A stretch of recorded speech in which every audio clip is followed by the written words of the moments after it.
और इस वक्त की बड़ी खबर का रुख कर लेते हैं। बात अफगानिस्तान की करेंगे। आज अफगानिस्तान के काबुल एयरपोर्ट को निशाना बनाकर रॉकेट दागे गए। असवाका न्यूज एजेंसी के मुताबिक ये रॉकेट काबुल एयरपोर्ट की तरफ से जाने वाली सड़क लेबजार खैरखाना क्रॉस रोड पर मौजूद एक गाड़ी से दागे गए, जिसे एयरपोर्ट पर मौजूद एयर डिफेंस सिस्टम ने नाकाम कर दिया। एक जलती हुई गाड़ी की तस्वीरें भी सामने आई। ये खबर ऐसे वक्त पर है जब कल ही अमेरिका ने ड्रोन अटैक कर ISIS के बड़े फिदाइन हमले को नाकाम करने का दावा किया। अमेरिका ने कल एक घर और विस्फोटकों से भरी कार को निशाना बनाया था, जिसमें 10 लोग मारे गए थे। अमेरिका की इस कार्रवाई से तालिबान नाराज है। तालिबान ने कहा है कि कल काबुल एयरपोर्ट छोड़ने के बाद अमेरिकी सेना ऐसी कार्रवाई नहीं कर सकेगी। ये तस्वीरें दो देख रहे हैं। काबुल एयरपोर्ट पर रॉकेट दागे गए, उसके बाद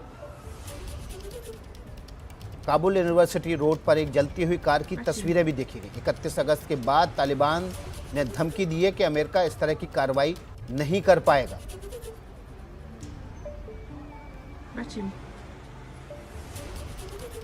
तो इस खबर पर हमारे साथ आशीष कुमार सिंह और प्रणय उपाध्याय सीधे जुड़ गए हैं। प्रणय का रुख कर लेते हैं। सबसे पहले प्रणय, ये जो पल पल बदलती तस्वीरें हैं, इस बीच व्हाइट हाउस ने भी इस बात की पुष्टि कर दी है कि काबुल एयरपोर्ट को रॉकेट के जरिए निशाना बनाने की कोशिश की गई थी, जिसे नाकाम कर दिया गया।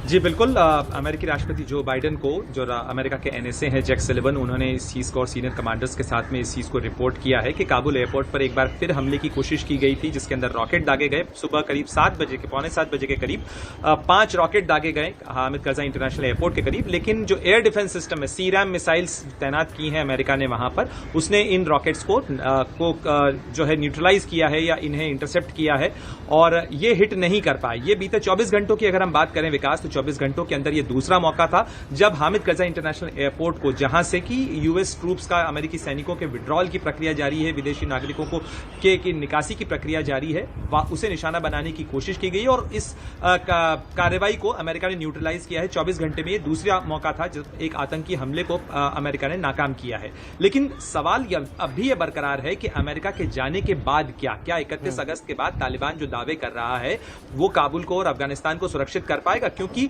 अमेरिकी सैनिक तो सीमित है एक जगह पर। इस समय पूरे शहर के अंदर तालिबान के लड़ाके हैं और उनकी लड़ाकों की मौजूदगी के बावजूद, तालिबान के सो कॉल्ड कंट्रोल के बावजूद स्थिति यह है कि आतंकी हमले या फिदाइन हमलों की तैयारी मुकम्मल वहां हो रही है।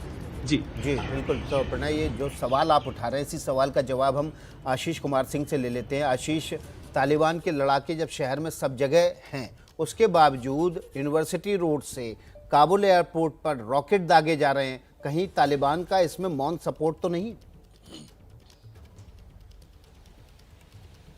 कम से कम एक धड़े का तो है, ऐसा लगता है विकास, क्योंकि इनके अपने पुराने रिश्ते रहे हैं और तालिबान चाहे जो कुछ भी कहे, जिसका जिक्र प्रणय कर रहे थे, 31 तारीख को एक बार अमेरिका वहां से निकल जाता है, उसके बाद कम से कम मुझे नहीं लगता कि कोई इमीडिएट सिक्योरिटी सेटअप वहां नजर आएगा और ये बैक टू बैक इस तरह के वारदात काफ़ी सामने आएंगे।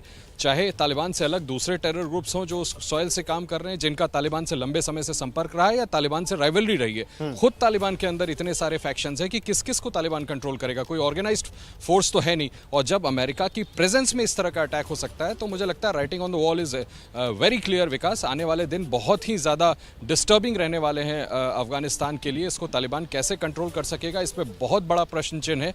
मुझे लगता है कहीं ना कहीं इंटरनेशनल फोर्सेस का उसको साथ चाहिए होगा। सिर्फ तालिबान खुद से ऐसा कर नहीं सकता, क्योंकि उसके इतने टेरर आउटफिट्स के साथ लिंक हैं कि किसी को कंटेन करने की कोशिश तालिबान अगर करता भी है तो दूसरा मुंह उठाएगा, और ये बहुत खतरनाक होने वाला है। जिस तरह से काबुल के एयरपोर्ट पर आज हमला हुआ है, और आप देखें कि अमेरिकी राष्ट्रपति ने जो प्रेस सेक्रेटरी का स्टेटमेंट है, उसका आखिरी आप 2 लाइन देखें, उसमें अमेरिकी राष्ट्रपति ने एक बार फिर से ऑथोराइज कर दिया US सिक्योरिटी फोर्सेस को कि सुरक्षा को सुनिश्चित करने के लिए अमेरिकन के जो भी सुरक्षा कर्मी वहां पर हैं, उसके लिए जो जरूरी कदम हो उठाए जाए। यानी कि देखते जाइए, अभी 2 दिन के अंदर मुझे लगता है अमेरिका फिर पलटवार की कार्रवाई करेगा, इनको चुन करके मारेगा और फिर उधर से रिटेलिएशन हो जाएगा। मुझे लगता है ये एंड गेम नहीं होने वाला है, ये लगातार बढ़ता जाएगा और अफगानिस्तान को भुगतना पड़ेगा। विकास, बिल्कुल, अफगानिस्तान के लोगों को भुगतना पड़ेगा। 45,000 से ज़्यादा लोग इस वक्त काबुल एयरपोर्ट पर डटे हुए हैं ताकि किसी भी तरह से वो अफगानिस्तान से, काबुल से अपने को सुरक्षित निकाल पाएं। और ये सब बताने के लिए काफ़ी है कि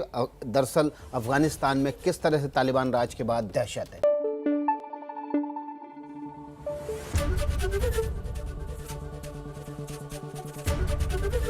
एबीपी न्यूज आपको रखे आगे।